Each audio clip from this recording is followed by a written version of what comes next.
ఈరోజు 12వ తారీఖు ఫిబ్రవరి 2026 గురువారం. ఈరోజు వృశ్చిక రాశి వారికి విద్యార్థులు సమయాన్ని సరిగ్గా వినియోగించుకున్నట్లయితే ఈరోజు చదువు మిగతా మంచి అలవాట్లు వాతంతరవే వస్తాయి కాబట్టి చక్కగా వినియోగించుకోండి. అనారోగ్య సమస్యల గురించి ప్రత్యేక శ్రద్ధ పెట్టి జీవనశైలిలో మార్పులు తెచ్చుకుంటారు. క్రయ విక్రయాలలో కూడా చక్కగా స్వల్పంగా లాభాలు కూడా కనపడుతున్నాయి. అయితే ఆహార నియమాలు పాటించాలి. ముఖ్యంగా కార్బోహైడ్రేట్లు తగ్గించి ప్రోటీను ఫైబర్ ఫుడ్ ఎక్కువ తీసుకున్నట్లయితే కనుక మీకు ఆరోగ్యం చాలా బాగుంటుంది. ప్రయత్నం చేయండి, వ్యాయామం చేయండి. మీ అప్పులను తీర్చగలిగేటటువంటి ఒక మంచి ప్రణాళిక లేదా మంచి ఆదాయ మార్గం దొరకాలి అని ఆలోచిస్తారు. ఈరోజంతా చాలా ఆనందంగా ఉంటారు.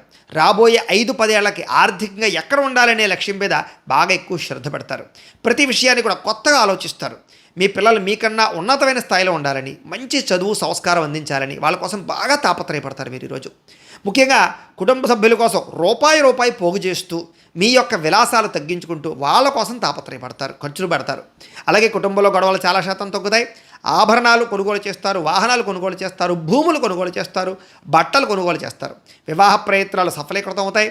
అలాగే ఇప్పుడు నేను చేసే పని వల్ల భవిష్యత్తులో నాకు ఎంత లాభం వస్తుంది అని ఆలోచిస్తూ పనిచేస్తారు. ముఖ్యంగా ఉద్యోగస్తులకి టార్గెట్లు, డెడ్లైన్లు, టెన్షన్లు, కఠినమైన పరిస్థితులు కనపడుతున్నాయి. కానీ స్ట్రెస్ బాగా పెరుగుతుంది, అయినా విజయం పొందుతారు. స్త్రీలు భర్తతోటి, ప్రేమించిన వాళ్ళతోటి సంతోషంగా కాలం గడుపుతారు. వ్యాపారస్తులకి సాయంకాలం సమయంలో ఎక్కువ లాభాలు ఉన్నాయి కాబట్టి ఎక్కువగా భగవత ఆరాధన చేసుకునే ప్రయత్నం చేయండి. దత్తాత్రేయ స్వామి అంటే మీకు ఇష్టమైతే కనుక ఇక్కడ ఒకసారి లైక్ చేయండి. అలాగే రేపటి రాశి వల్ల కూడా మీకు రావాలన్నట్లయితే కనుక సబ్స్క్రైబ్ చేసుకోండి. అలాగే ఇక్కడ కనపడుతున్నటువంటి ఈ లింక్ మీద మీరు క్లిక్ చేసినట్లయితే మీకు ఈరోజు ఇంట్లో దత్తాత్రేయ స్వామి వారికి పూజ ఎలా చేసుకోవాలో వీడియో వస్తుంది. ఆ వీడియోని ఎదురుకుంటే పెట్టుకుని మీ ఇంట్లో ఈరోజు దత్తాత్రేయ స్వామి వారికి పూజ చేసుకోవడం వల్ల ఈరోజు మీకు శుభప్రదంగా ఉంటుందని తెలియజేస్తూ లైక్ చేయడం మాత్రం మర్చిపోకండి. స్వస్తి.